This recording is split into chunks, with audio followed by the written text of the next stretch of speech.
the countries that are Muslim, they don't tolerate this sort of stuff. They don't tolerate this sort of stuff. And I talk about how we are allowing our tolerance to be exploited.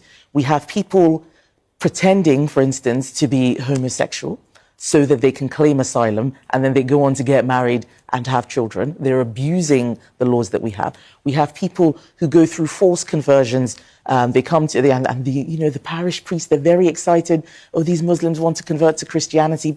They convert so that they can claim asylum and say, if I went back to my country, I'd be persecuted. This is exploitation of a system that was not designed for this sort of thing. You have to be honest about that. So you say to somebody who's coming from Nigeria and wants to create a little mini Nigeria in Britain. No, that is not right. And Nigerians would not tolerate that. That's not something that many countries would accept. There are many people who come to our country, to the UK, who do things that would not be acceptable in their countries. It's virtually impossible, for example, to get Nigerian citizenship.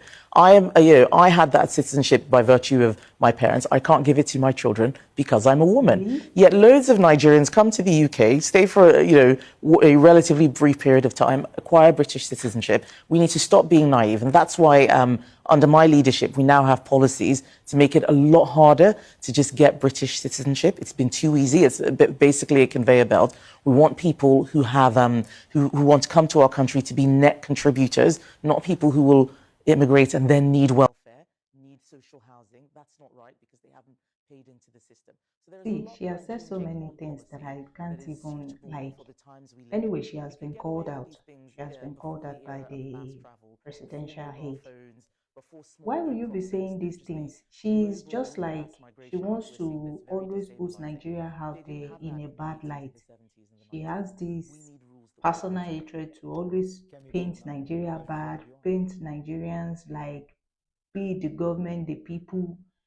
She just this thing, she needs to go and study the constitution and understand some of the things there. Whether you're a female, you have every right. You can always pass your citizenship to your children. It's not a gender-based thing. She needs to understand the constitution herself because obviously she doesn't understand what she's saying. Well, she has been called out by the presidential aide and they pointed out the section of the constitution which actually makes it possible for you to pass on your citizenship. This Auntie Kemi needs to, tone it down. The hatred is getting too much. Haba, what is it safe?